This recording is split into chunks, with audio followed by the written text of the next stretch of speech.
Hey, Keto Freaks. In case you haven't heard, Richard Morris and I are turning the entire town of New London, Connecticut, ketogenic in July 2017. Keto Fest isn't a conference. Conferences are for professionals. Festivals are for people. We will have some great speakers, yes, but also a pig roast, music, movies, cooking lessons, fitness lessons, bike tours, walking tours, and a whole lot of camaraderie among fellow Ketonians. Richard and I will both be there, as will many of our podcast guests and Facebook group admins. There's so much going on, I don't have time to tell you here. So go to ketofest.com and add your name to the mailing list so you'll know where to go and when in order to get your tickets. Keto Fest, real keto for real people.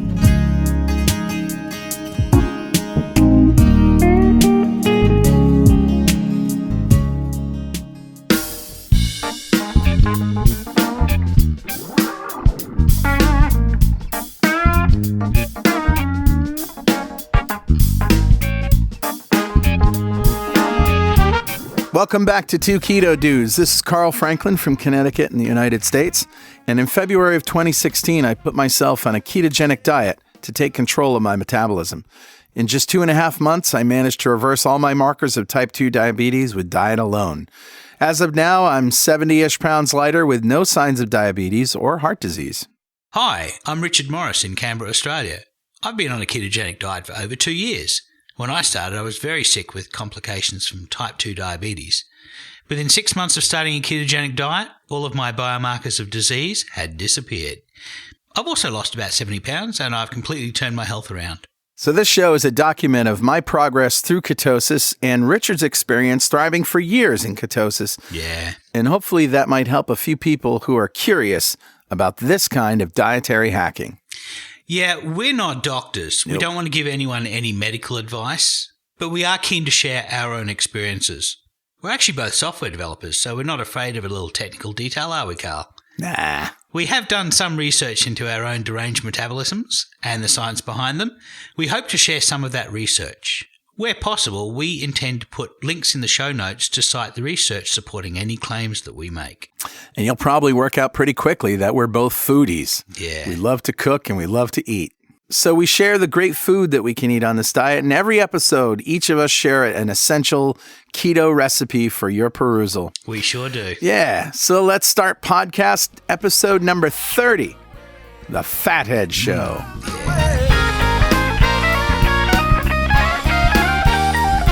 What'd you call me? I didn't call you a fathead. Fathead. All right, fathead. That's a term of honor, actually, around here. Well, Richard, do we have any corrections or apologies from last week? No, I think we're good. Ted didn't get anything wrong last week, so I think we've got no errata. How are you doing this week? Yeah, I'm doing well. I did some superhuman activity last week. I didn't eat from Sunday to Sunday. Crazy. And so 7 days without any food at all. I did drink salty water and a bit of broth once a night, but other than that, didn't eat anything for 7 days. Okay. And at the end of that 7 days, before I had food, I went cycling around Canberra 3.5 times, which is about 100K. Wow. So I did a 100K bike ride and I felt wonderful. I felt great. And at the end of that, I ate some Wagyu steak.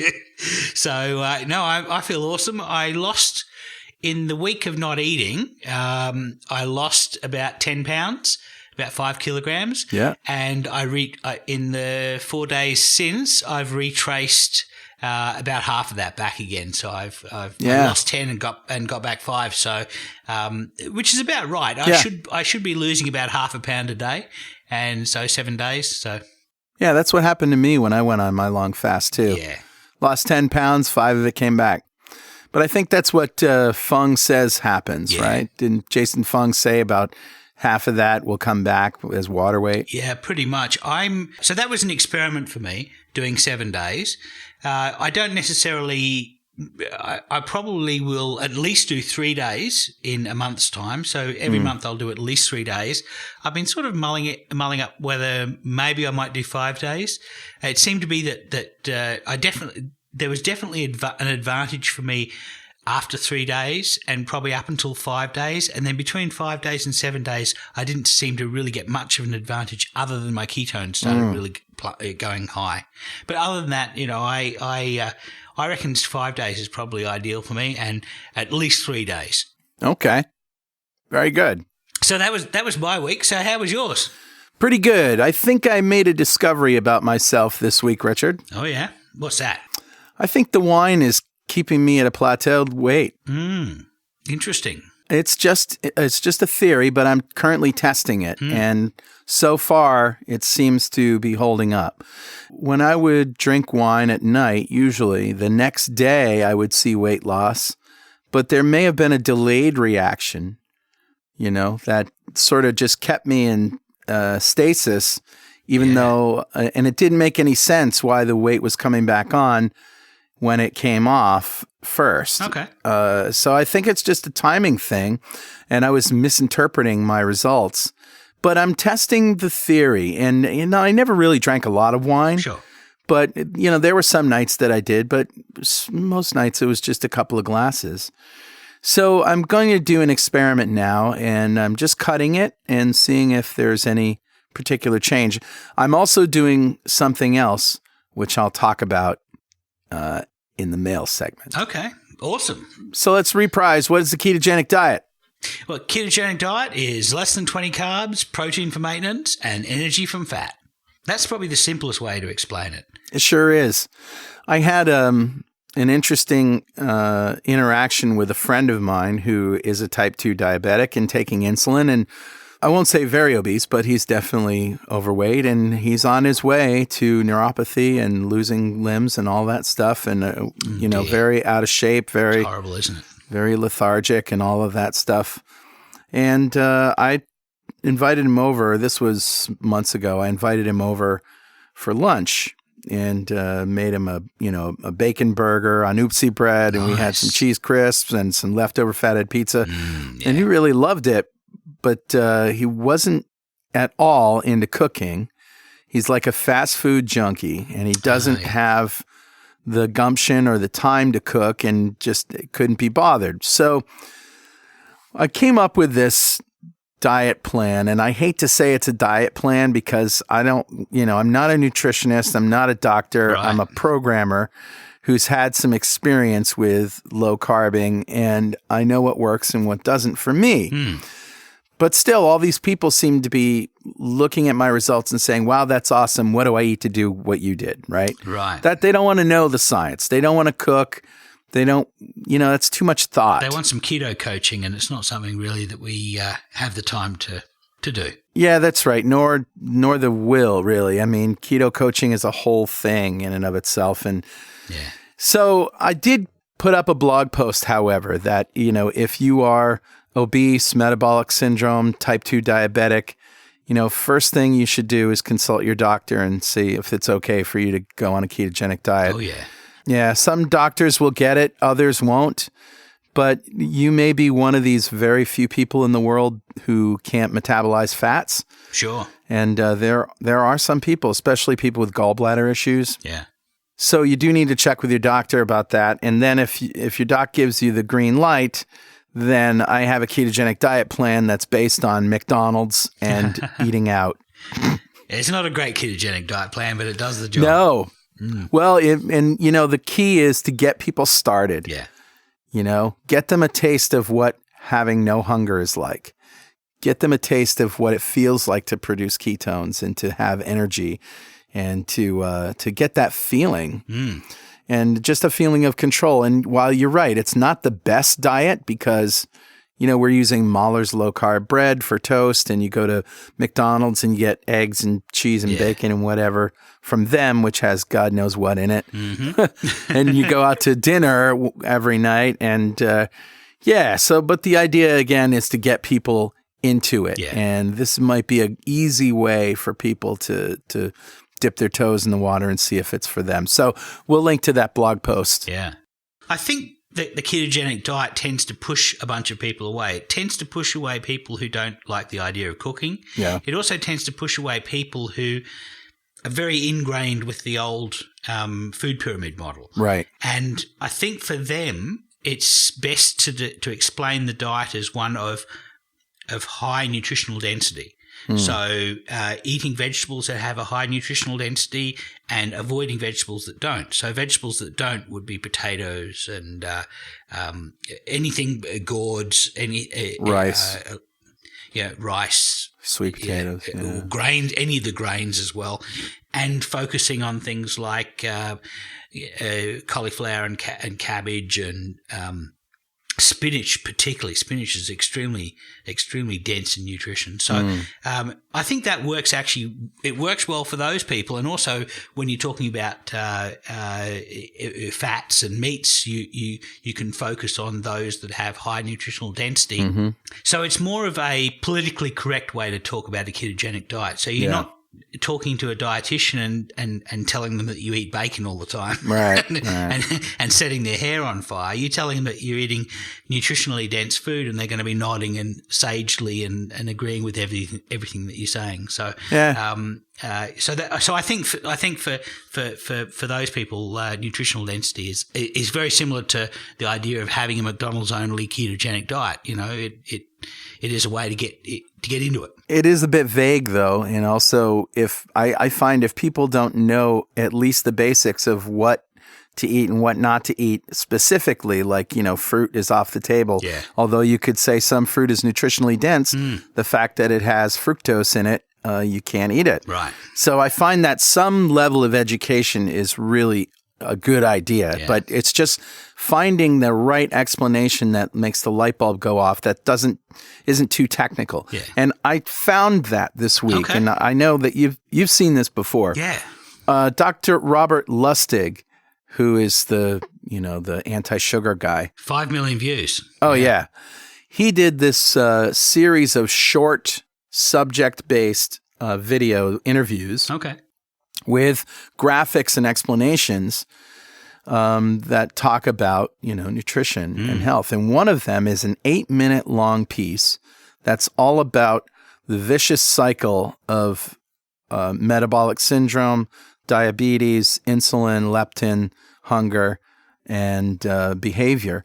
And he sums it up in 8 minutes. And we're going to link to this so that you can show this to people and the light bulb goes off. Yeah. It's amazing. And when I saw this, Richard, the light bulb went off for me too. Like I knew all of this stuff, but seeing it in a series of events, and then this happens, and then this happens, and that happens, just brings it all into sharp focus. So what he says is that in the last several years, what's changed is science. Science has caught up to the anecdotal evidence of, say, Dr. Atkins having 10,000 patients who he anecdotally claimed to have cured from diabetes, but never did any studies. And all the cardiologists disagreed with him just because he rubbed them the wrong way. Correct. And so now we have proof. We have proof that the ketogenic diet is safe and effective. Sure do. But there's also been research into hormones, and one hormone that was recently discovered is leptin. Which Ted spoke about last week. Yeah, that's exactly right.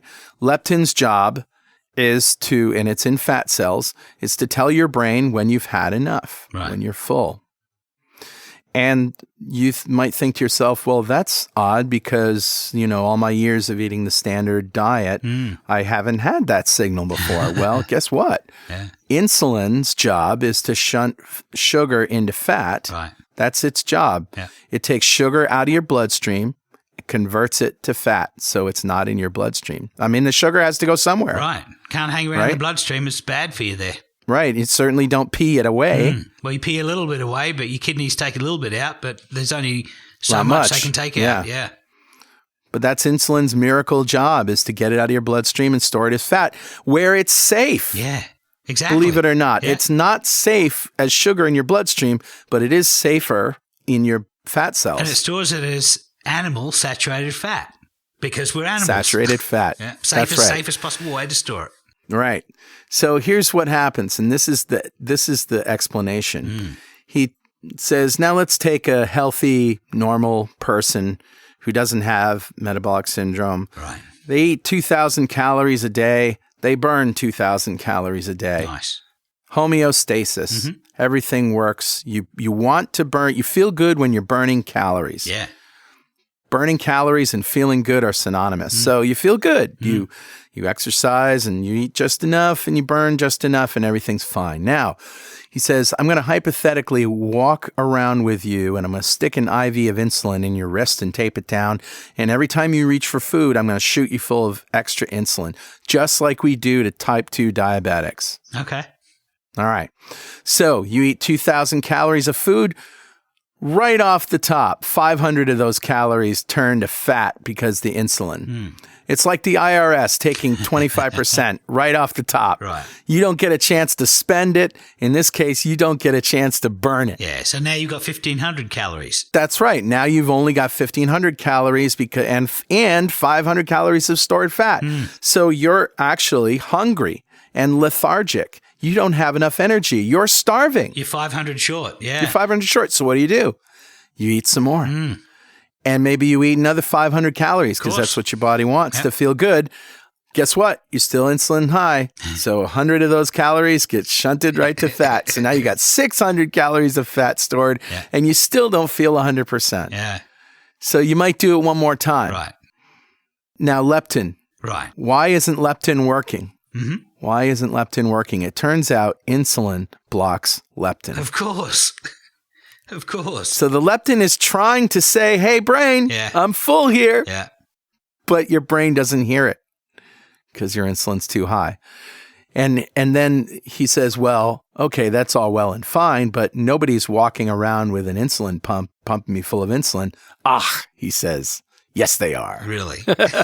Except it's not anybody else that's doing it. Your body is making it. Your pancreas is making it due to the extra sugar in your blood from the standard American industrialized diet. Yeah. Incredible. So there you go. That's the whole cycle right there of disease and hunger and metabolic syndrome. And that's why it just spirals out of control. And the obvious antidote is lower the insulin. Insulin's job is to take blood sugar and turn it into fat. That's what it does. So if you don't have blood sugar, you don't have insulin. Its other job is to tell leptin, la, la, la, I can't hear you. Yeah. And a bazillion other things too. It's like the master hormone. Yeah. Yep. So this fully explains the question that I had for my doctor, not my current doctor, but my previous doctor. Maybe 6 years ago, I went into his surgery and I said, I've got a problem. I have physically filled my stomach with food and I'm still hungry. What's happening? There's no way I can eat any more food because I have reached the physical capacity of my stomach. This explains it. Yep. Full and starving. I was overdriving insulin. Yeah. I was unable to receive messages from my body fat saying we've got plenty of fat. Yep. So this fully explains the paradox of somebody who has that extra 600 calories of body fat but is still hungry and they're lethargic. They don't want to do any exercise. Yep. That explains the problem. That is the problem right there in a nutshell. So Robert Lustig, check his stuff out on YouTube. We'll link to it. Yeah, that's awesome. Okay, Richard, it's time for... Mail! Mail! Mail! Mail. You know, this is a very male-centric show. We ought to get some female in here someday. I think we need some female. Female! Actually, we're working on that. We're going to get some of the women's in our group to get together and take over our podcast for a couple of episodes of Girl Talk. Yeah. But for now, I have a message that came to our Facebook group, which you can get to easily at fb.2keto.com. And this comes from Beverly, and she says, I need advice. I finally convinced my pre-diabetic husband to join in on the keto diet thanks to a road trip and playing the podcast. Awesome. Only one podcast episode and he was on board. Thanks, Carl Franklin and Richard Morris. You're welcome. Yeah, you're welcome. And he's been strict since Sunday, and this is Thursday, so that's been, 5 days. Yeah. And pretty happy. Yesterday, he skipped breakfast, had a large lunch, and skipped dinner. He woke up at 4 a.m. in a panic attack. Cold sweats, and his blood sugar reading was 60. So that's 60 milligrams per deciliter. That's what we say in the United States. What does the rest of the world measure it in? That would be 3.3 millimoles per liter. So The US standard measurement is a mass measurement, and the non-US style, they're both metric. The non-US style is actually a concentration measurement. Okay. So Beverly goes on, he freaked and somehow found the little bit of sugar that was left in the house and ate it. He was hypoglycemic. I explained that it was transient and probably the keto flu, but he isn't convinced. His blood sugar was back up this morning, but his ketosis only registered 0.1.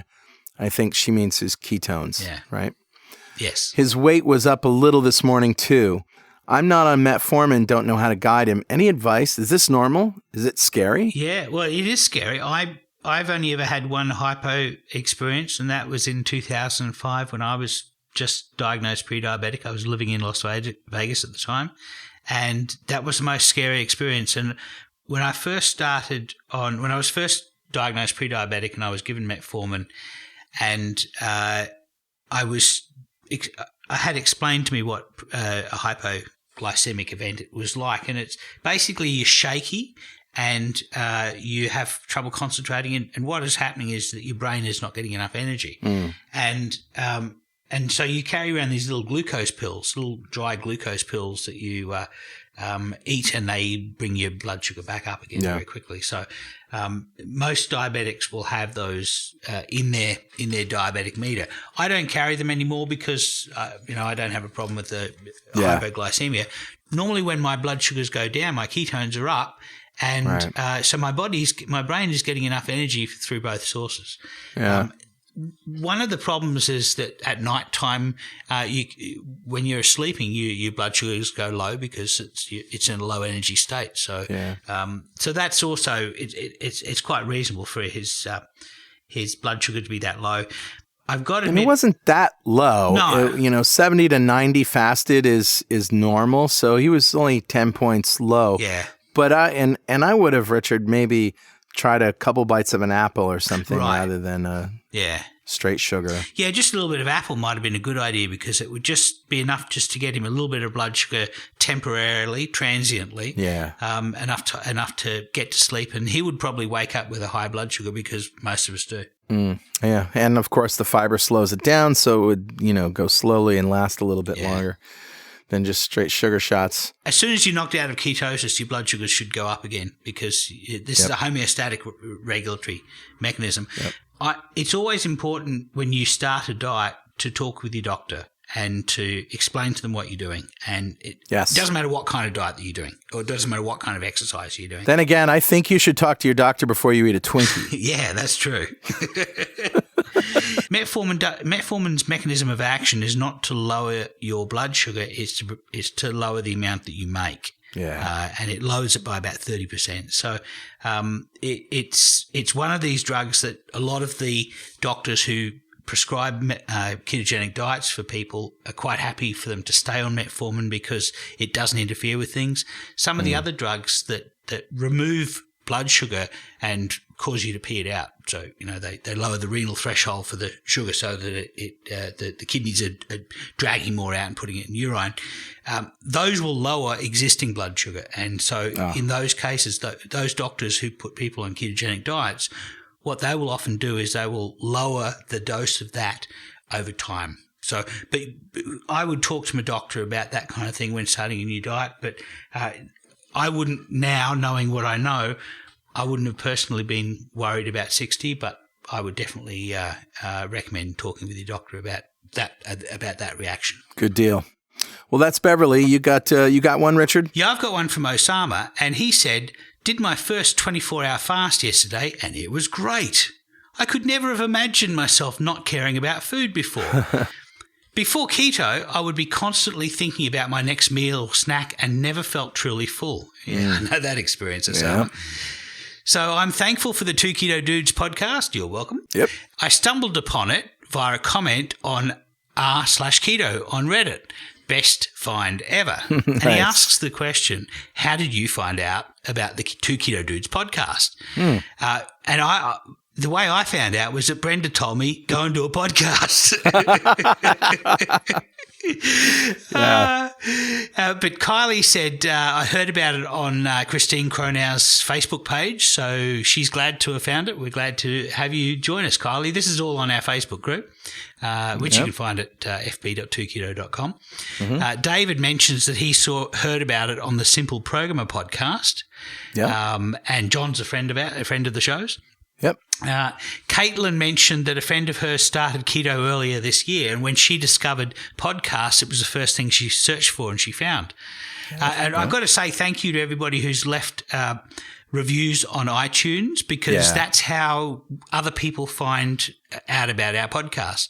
Yep. So, very much appreciate that, because the more people that leave positive reviews or even negative reviews, just reviews on iTunes, the more that the iTunes search mechanism prioritizes our show.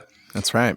Teresa said that she saw it mentioned on Reddit as well, and Gwyn heard about it on .NET Rocks, which is the other podcast that Carl does. Yep. One of the other podcasts. Mm-hmm.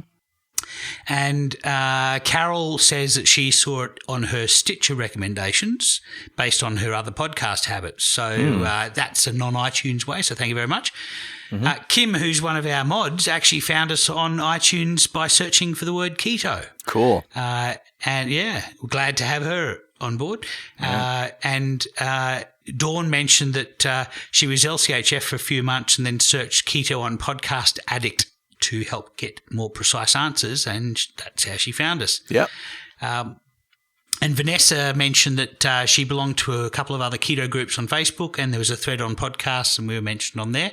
Great. And Marcos mentions that he heard about it on .NET Rocks, Carl's other podcast. So that's awesome. Yeah, very good. It's just amazing how these myriad of ways that people find us.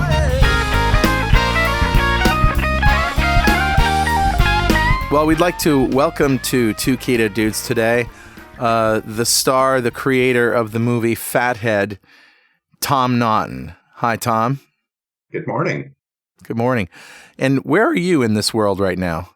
I am in Franklin, Tennessee, which is, 15, 20 miles south of Nashville. Okay. I'm out here in a rural area living on a little hobby farm, and I'm looking outside right now, and it's beautiful. That's awesome. Did your life change significantly after that movie came out?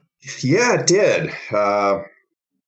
About the time it was coming out, we decided to leave California, which is where I was living when I shot it, as you've probably noticed, the street interviews in Hollywood and whatnot. Right.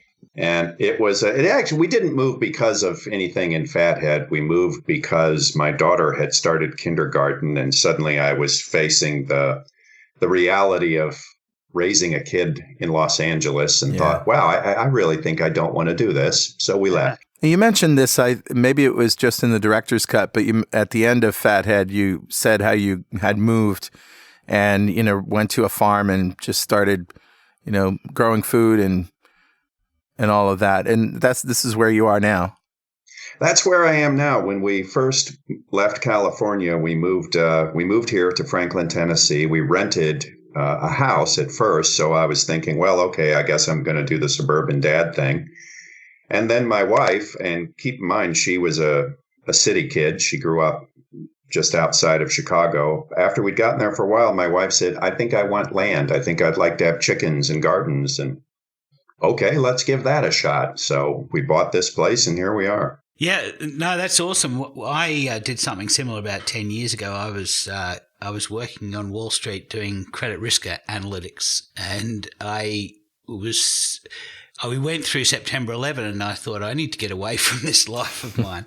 I moved back to Australia, where I'm originally from, and I bought a property on the beach, pretty much so that I could spend most of my time on the beach, and just learned how to garden, learned how to do carpentry, decided programming was not for me, and it took me about 10 years before I decided, I really love programming. There's a reason why I got into it in the first place. So I've come back to do that and moved back to the big smoke, which is Canberra, capital city of Australia.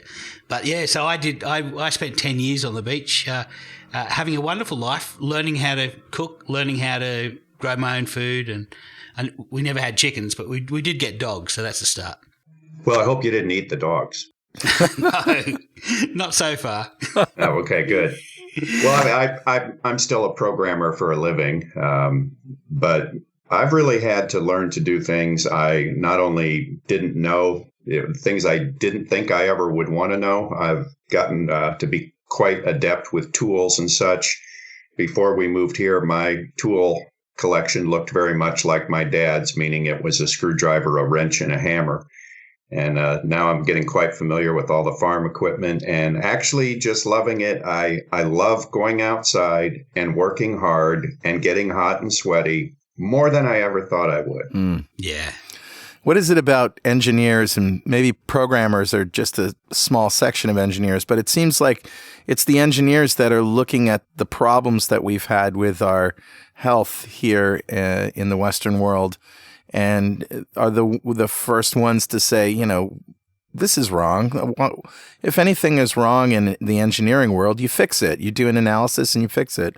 And yet there seems to be less and less interest, or maybe there is more now, but there seems to be less interest on the part of the medical professionals to do this kind of work. What's up with that? Let me put it this way. I was very disappointed while I was making Fathead and educating myself on this stuff to realize how many doctors don't think like engineers. I guess if you don't know better, you kind of think of doctors are somewhat in the same class as scientists. Yeah. And it really became obvious to me while doing research and discussing this stuff with doctors who do think like engineers that an awful lot of doctors are just trained to look at your symptom and prescribe the drug. Yeah. Or the surgery. Mm. I think, to answer your question, I think maybe the reason you're seeing a lot of engineers kind of running ahead of where the medical profession should be on this, as an engineer, when something goes wrong, you don't patch it. You try to figure out what's causing it. Right. If I'm writing software and I'm getting a bad result at the end of a program, I don't write more code to switch that result to what I wanted it to be. I go all the way back and try to figure out what's causing this bad result in the first place. And I think a lot of people who are either engineers or have an engineer's mindset are more likely to say, wait a minute, why is my blood sugar high? Not, here's your metformin to knock it down. Right. And a free license to eat your banana cream pie or whatever it else is that you continue to. Right. Yes. Yeah. Eat your sugar, then take your drug. Right. Well, it's a great movie, and I watched it in the middle of a media binge that I went on a couple of weeks ago. I decided to go out and find all the low-carb, high-fat, or nutrition, movies that people were suggesting, and I watched Supersize Me, of course, was one of the first ones, and then I watched Fathead afterwards, and I thought I got kind of sucked in by Supersize Me. I was like, yeah, those jerks, and they're pushing all this stuff, and of course, in the back of my mind, I'm like, well, like you said in Fathead, nobody's holding a gun to your head making you buy the fries. And you demonstrated that in such a funny way, had me rolling in stitches. But the thing that really got me when I was watching Supersize Me was the general practitioner who said, you got to stop this diet. If I saw these liver numbers from an alcoholic, I'd understand. But I never thought, and this was a quote, I never thought I would see these numbers come from a high-fat diet. Yep. And that just made me irate. And there's what's wrong with the medical profession right there. Yeah. Here's a doctor who is supposed to be trained in this stuff, who thinks the fatty liver is coming from fat. Right. It's the sugar. Yes. It's fructose that makes for a fatty liver. And right there, when Dr. Eads, when I interviewed him for Fathead, he was just outraged by that. He's saying, how can a guy go to medical school and not know a fatty liver is caused by excess sugar? Yep. And he obviously knew what bad liver numbers were, so he knew that much. And then, but then I just took a good look at him as a physical being. He didn't look all that healthy either. It's one of the real pleasures in life after you make something like Fathead is to go to a doctor and keep in mind, I've lost weight, I've muscled up. I'm not super lean and cut because that's not my body type, but I'm in pretty good shape for a 57-year-old guy. one of the real pleasures is to go to a doctor who is clearly pasty, overweight, out of shape, and have him tell you need to cut the fat out of your diet. Yeah, it's great. Because your cholesterol's elevated at 205 or something. Yeah. And it's one of those where you say, you know what, I'm not going to say anything because this would turn into a 4-hour-long debate. Yeah. Yeah, and it's time to, you either change your doctor or you change your doctor, right? Yeah, or yes. Or you ignore your doctor. I mean, I get this question a lot from people. How do I convince my doctor, insert thought here? Mm-hmm. And the answer I give is you won't, because your average doctor, now there are exceptions, but your average doctor, you come in and say, no, 215 is not high cholesterol. Look at my HDL, whatever. The average doctor is going to think, oh, I've got some idiot who read some article on the internet who thinks he knows more than me. Exactly. And they're going to have that attitude. I'm the one who went to medical school. You didn't. Yep. It's not worth starting that debate. You're not going to change their minds. And you don't want to completely tick off your doctor, because you know what? Someday you may go in because you actually do have a condition that really, truly does need treatment by a doctor with drugs. And you probably want this doctor to basically like you. So when, for example, my doctor tells me, oh, your cholesterol's a little high, let's watch that. And in the meantime, cut down the fat in your diet, just nod your head and smile, and then don't do it. Yeah, I had a similar problem. Not my current doctor. My current doctor is awesome, and she listens to this podcast. So, but my previous doctor, my cholesterol went over 200 milligrams per deciliter, and that is apparently the arbitrary line at which point they start doling out the statins. And he basically put me on a statin, and I was pre-diabetic at the time. And you can look back at how my body reacted to that statin. My LDL went down nicely, and everything else went to hell. And my glucose went. I basically became type 2 diabetic. My triglycerides flew through the roof, and my HDL plummeted. So you can see basically what happened. Now, at the time I said to the doctor, I'm not sure about this statin, and he said, I really think you should because of where your LDL cholesterol was. And so I went on it, even though against my better judgment. And I think I probably would still do that. If a doctor said to me, I think you should take something, well, I'm going to assume that they have a good basis for doing that, but I'm going to bring them in some science that disagrees, that supports my position. And that's something that Carl did. He basically printed out studies, research studies, RCTs, and brought them into his doctor and said, do you disagree with this? And she said, no, I have to agree with you. Yeah. So I think you can engage your doctor, but you're right. You definitely want your doctor liking you when it comes time to look after a serious ailment. Definitely. The statin thing drives me up the wall. I have a relative, I'm not going to mention any names, who had a stroke a while back. He's type 2 diabetic. As a result of the stroke, he's having memory issues and, of course, muscle problems, trying to get back muscle function in the left side.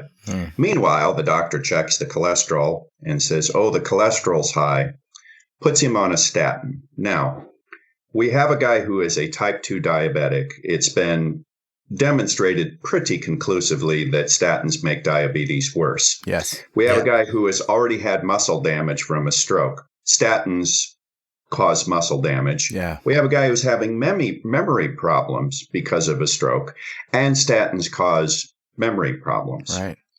He just put him on the worst possible drug for a man in his condition. Why? Because his numbers were somewhere over 200. It's insane. And the whole cholesterol heart disease link has been completely debunked now. Yeah. Completely debunked. It is not a marker for heart disease. Exactly. It's like saying we have to move you to a different zip code because people in your zip code have more heart attacks. Yeah. Or there's too many firemen at a fire. So if we want to prevent fires, we got to kill all the firemen. Exactly. So I've got a question. The Australian guidelines are all basically made up from the US guidelines, and I think that the South African ones are as well, and the New Zealand ones and the English ones. It seems like most of the English-speaking world has their dietary guidelines pretty much handed down on stone from the US dietary guidelines. And I have a real question as an Australian: where did the US guidelines come from? How do we get them so wrong? As I often say to people, to err is human, but to screw up big time, you need politicians involved. And the idea that fat causes heart disease, that was around, and it had some momentum. For those of you who haven't seen Fathead, the Reader's Digest version is that there was this idea.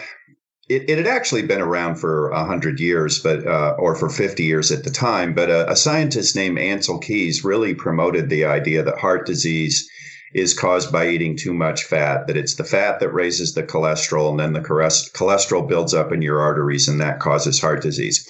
When that idea first came around, and when he first started promoting it, it was almost uniformly rejected by the scientific community. But then over time, Keys, who apparently had an extremely headstrong personality, managed to get himself on the board and eventually sort of take over the American Heart Association. Yep. They began promoting the idea somewhere in the 1960s that everything should be low fat. But even so, really, most people were not jumping on that bandwagon until the U.S. government, in a series of hearings led by George McGovern, decided it was time for them to step in and tell people what to eat. And what eventually came out of that were the U.S. dietary guidelines, which called for low fat, low cholesterol, and this is the part that blows my mind, 6 to 11 servings of grains per day is the basis of your diet. Mm-hmm. Now, why the rest of the world decided to jump on that bandwagon, I don't know. I would hope that at some point, follow the money in Australia. Yeah, follow the money. All of you in Australia and elsewhere would learn there are certain times you really don't want to be like us. Yeah. And this is typical of what you do in Fathead. It's like, I wonder why this happens. And then there's a little shot of you under a bridge somewhere going, follow the money. The money. Yes. But isn't it true, though? I mean, there's so much money to be made from grains, and we were booming agriculturally. And it just seemed like, oh, okay, supposedly our health incentives align with our economic incentives. Let's just do a 1-2 punch and everybody wins. Well, and here's part of the irony of it. As I read in Gary Taubes's book, Good Calories, Bad Calories, the young know-it-alls on McGovern's staff assumed that when certain doctors, and quite a few doctors and researchers at the hearings tried to say, you've got it wrong. There's no evidence that it's fat that causes heart disease. There's no evidence that eating cholesterol causes heart disease. They just assumed that those researchers and doctors had been bought off by the meat and dairy industries. Right.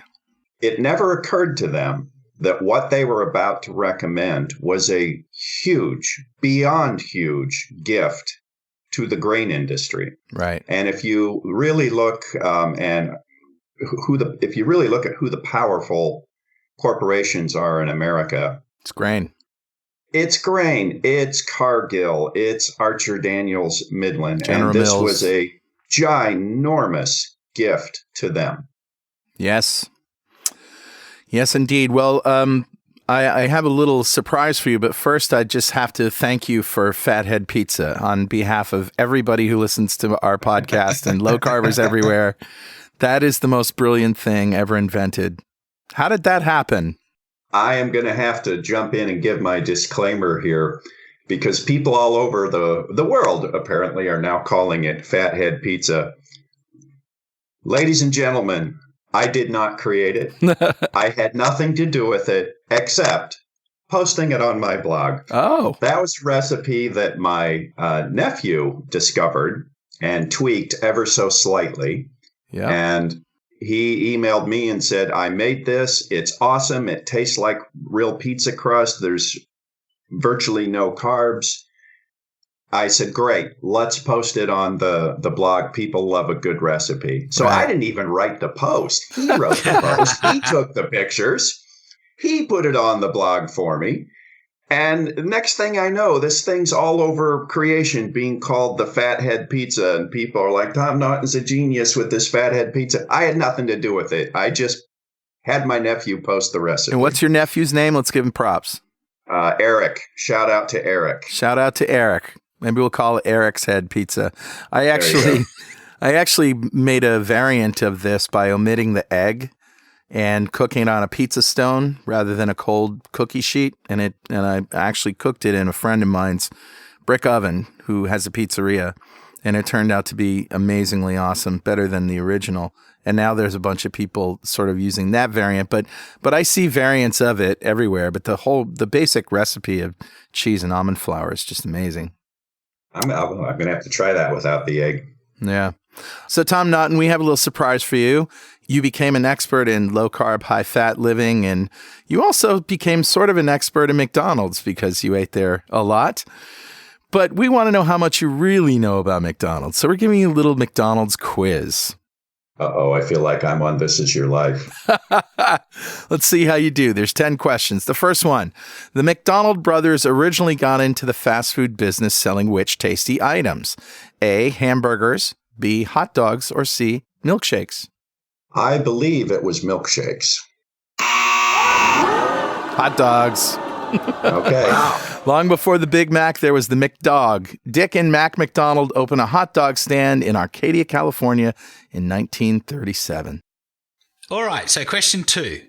Which has been on the McDonald's menu the longest? A, frozen fries, B, fillet of fish, or C, the Big Mac? I don't think it was the Big Mac because I'm pretty sure I'm old enough to remember when that came out. So I am going to say fillet of fish. Yes, the fillet of fish has been hooking hungry customers since 1962. Cincinnati franchise owner Lou Groen invented it to appeal to Catholic clientele who abstained from eating meat on Fridays. And as a young man who was raised Catholic, I believe I ate a few of those on Fridays. I'm sure you did. Okay, here's one. What actor originally played Ronald McDonald? Is it A, Monty Hall, B, Wilford Brimley, or C, Willard Scott? Willard Scott. Yes, correct. Having previously performed as Bozo the Clown, Willard Scott was a shoo-in for Ronald McDonald. Okay, and the fourth question. What anti-McDonald's publication did the company challenge in the famous McLibel case? A, anti-McDonald's pamphlets from Greenpeace, B, Fast Food Nation, or C, Supersize Me? I don't think they went after Supersize Me. And I know they did have issues with Fast Food Nation. So what the heck? I'm probably wrong, but I'm going to say Greenpeace. Yes, correct. Although McDonald's has paid out millions for coffee burns and beef-flavoured fries, it didn't back down in its libel suit against Greenpeace. The longest trial in England's history ruled in favour of the fast food giant. So the next question is, which of the following McDonald's menu items is the most popular? A, Happy Meal, B, Egg McMuffin, or C, Chicken McNuggets? Chicken McNuggets. It's the Happy Meal. The Happy I Meal. thought they sold more Chicken McNuggets than anything. Well, maybe this is an old quiz, but the Happy Meal has become a dietary rite of passage for many kids across the globe. About 20% of all McDonald's orders are for Happy Meals. By the way, did you know that Happy Meals came with Fitbits in them that are now being removed? No. I just saw this. How do you put a Fitbit in a Happy Meal? That's like $100 watch. Yeah, I don't know if it was a Fitbit, but it was a fitness tracker. So this is a story that I read on WebMD, which is irony in and of itself. McDonald's pulls fitness trackers from Happy Meals August 18th, 2016. Reports of skin irritations have led McDonald's to remove fitness trackers from Happy Meals. Quote, "We have taken this swift and voluntary step after receiving limited reports of potential skin irritations that may be associated from wearing the band," company spokeswoman Terry Hickey said in the statement to CNN. Oh, okay. Yikes. I think they were accelerometer pedometers, so it doesn't take much to build one of those. LCD screen and Yeah, some people have nickel allergies, which is, I don't know, a weird thing. Can't wear watches or whatever. I don't know. This is some pretty good advertising for McDonald's, this quiz. Yeah, of course. we should totally hit them up to sponsor the show. Oh, that would be awesome, wouldn't it? Yeah. I got so many emails, outraged emails from people who were absolutely convinced that McDonald's paid me to make Fathead. Yeah. And here's the really fun part. I would occasionally, within the same email, get the following criticisms. McDonald's obviously paid you to do this. And later in the email, your production values look really cheap.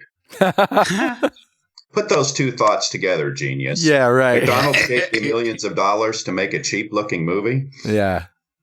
That's awesome. Incredible. So I'm gonna give you number 6. This question is: what McDonald's dud is now known as the McFlopper? And the answers are A, the McPizza, B, the Arch Deluxe, or C, the McLean Deluxe. I know the McLean was the Edsel of fast food, so I'm going to go with that. Correct. Although all of these ventures failed miserably, the McLean Deluxe takes the cake. Bun. Comprised of beef and seaweed, the low-fat sandwich tasted about as bad as it sounds.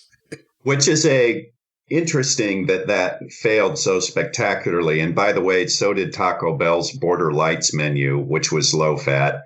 Yeah. Newsflash, people, human beings are not supposed to live on low-fat diets. When you try to eat low-fat food and your brain says, bleh. There's a reason. That's right. Exactly. All right. Question 7. If you're traveling abroad, what food might you find on an international McDonald's menu? A, lo mein, B, gazpacho, or C, sushi? Well, I did go to Europe for my vacation. Strangely, we never wandered into a McDonald's. Had enough of that. So this is just totally a guess. I'm going to say sushi. It's gazpacho. McSushi could work, but gazpacho, made by PepsiCo, pops up on some menus in Spain. All right. I picked sushi as well. I thought for sure McSushi would have been a thing. Yeah, I got to admit, I like going to McDonald's restaurants when I'm in Europe because it's one of the few places where you know that you're not going to get charged to go to the toilet, and you can sit down and you pay the same price for sitting down and eating their food as you do standing at the bar and eating their food. So, yeah, I quite like McDonald's, but yeah, I toss the bun. When I have McDonald's these days. What's interesting, though, is you said in Fathead, I bet you think I'm going to eat salads, right? That's how I'm going to do it. Well, this is a double quarter pounder with cheese, and just took a big bite of it. So, yeah, I mean, even though there's high fructose corn syrup in the bun, and there is obviously wheat, you were able to keep your carbs under 100 grams a day, which was really all about fries and sodas.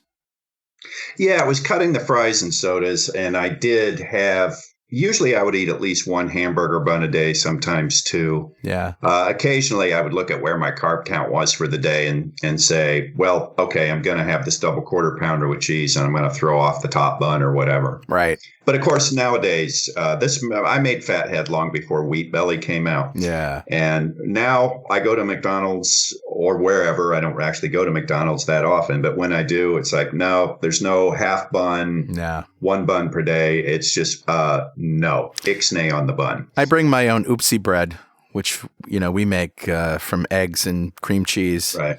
And I bring those, and I usually get, if I'm going to go to McDonald's, I'll get 2 triple cheeseburgers with extra cheese, throw the buns, put them together on oopsie bread. Now I've got this Dagwood kind of enormous monster that I can barely finish. So the next question is number 8. McDonald's committed a major cultural faux pas by offering what item? The first is the McWoman, the second is the McMuslim, and the third is the McAfrica. Oh, geez.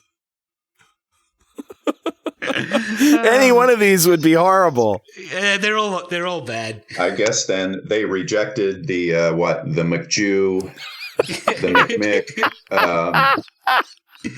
Okay. I have absolutely zero idea on that one. So let's just go with the McWoman. It's actually the McAfrica. The McAfrica sandwich was released in Norway in 2002 during an African famine. It consisted of beef, veggies, pita, and a heaping helping of controversy. Oh my gosh. It's actually a true story that Burger King actually have an Australian burger or an Aussie burger in Australia and a Kiwi burger in New Zealand, and they're identical. Yeah. Okay, question 9. From 2003 to 2007, McDonald's purchased 59% more of which popular ingredient? A, chicken, B, lettuce, or C, potatoes? From 23 to 2007, 59% more of chicken, lettuce, or potatoes. Oh, let's just go with potatoes because of the supersize fries. Well, actually, it was chicken. Why did the chicken cross the road to hop into a McDonald's fryer? Although they don't say whether it was chicken for McNuggets or chicken for salads. I'm kind of betting it was salads. There's chicken in McNuggets? Rumor has it that there is some chicken in the chicken McNuggets.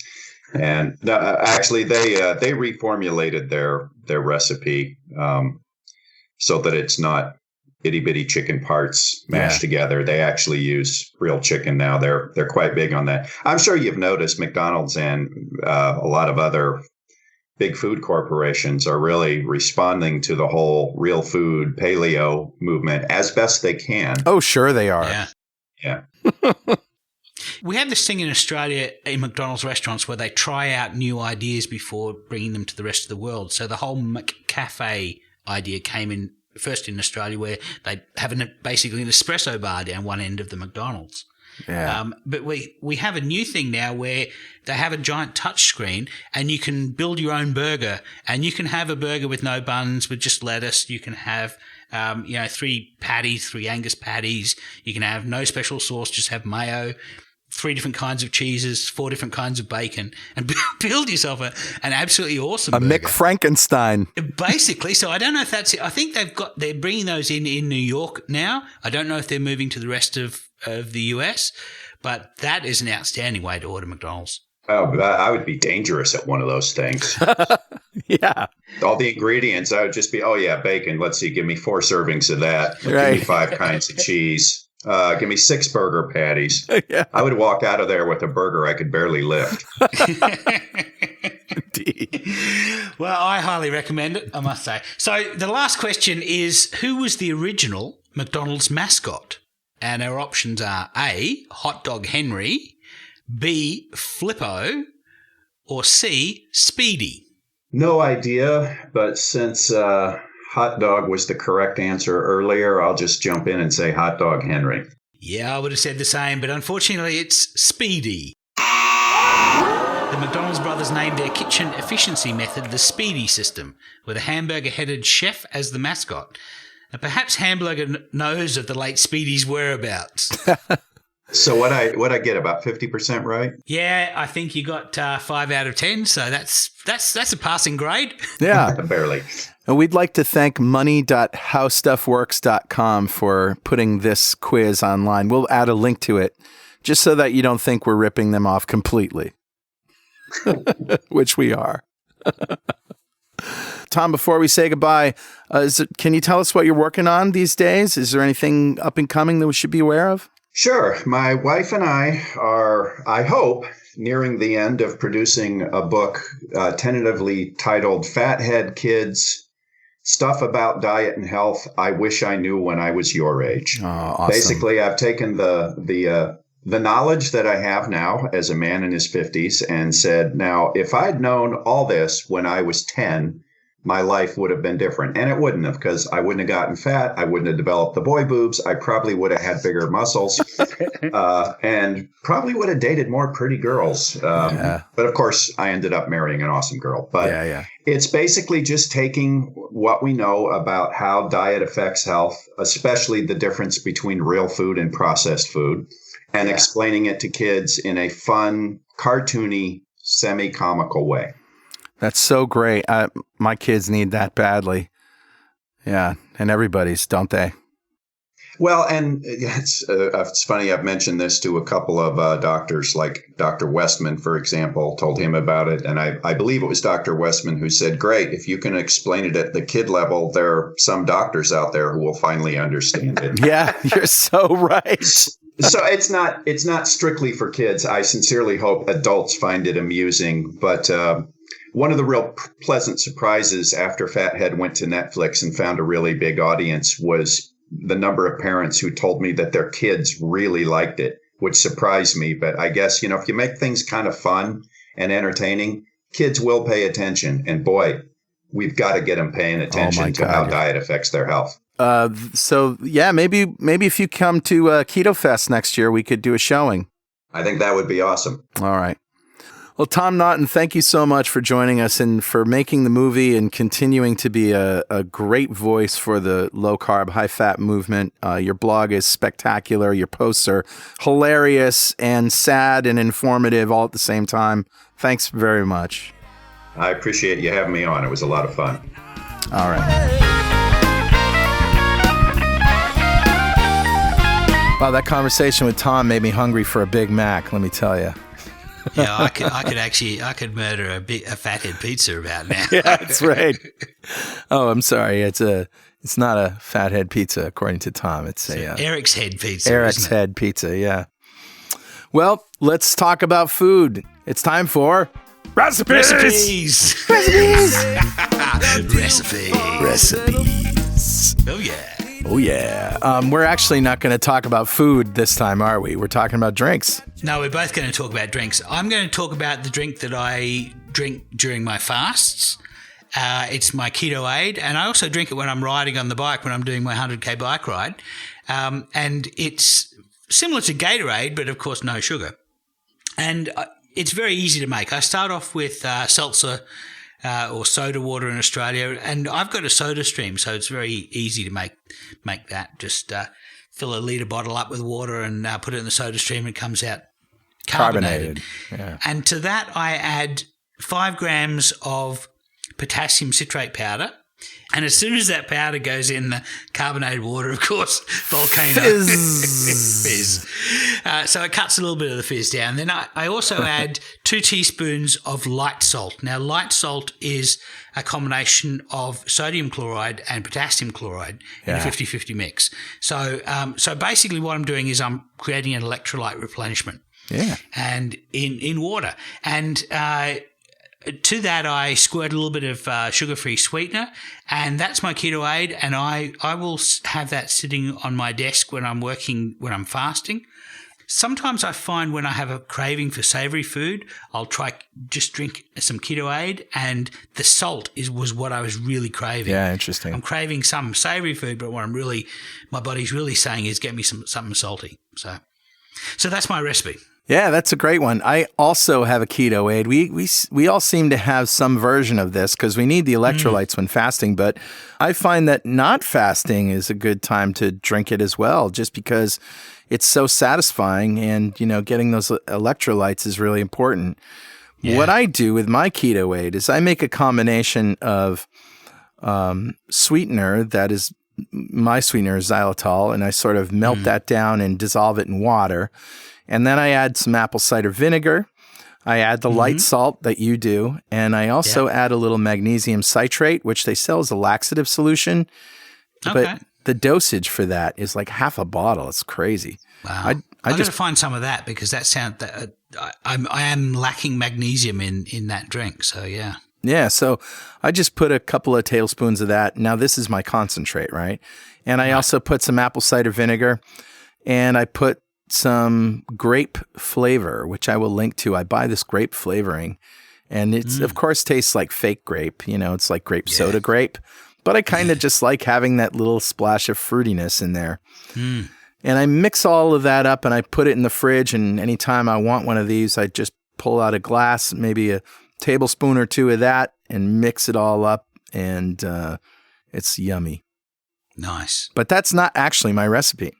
No, really? So do you remember back at the beginning of the show, I was talking about wine and how I'm now suspecting wine as being a little bit evil in terms of keeping my insulin high. I just got my insulin measured and it went up. It's 17.8. And you were 14 before, weren't you? Yeah, I was 14 before. And I was 14 before I started, drinking wine pretty much daily.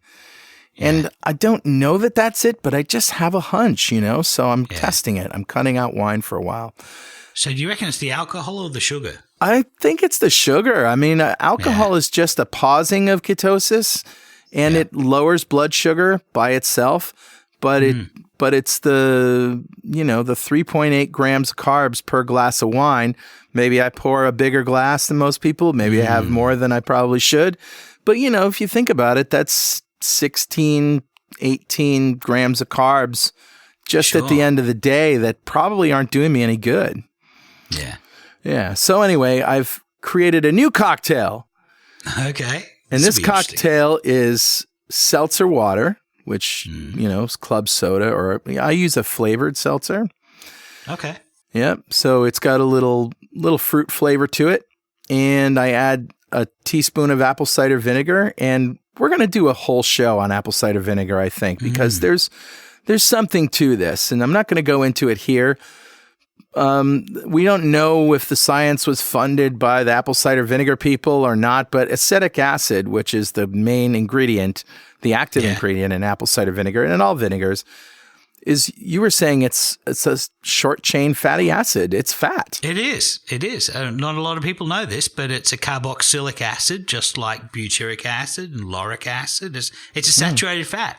Interesting. I don't think of saturated fat when I think of apple cider vinegar, but it does tend to have this effect on people. It lowers hunger and insulin and blood sugar.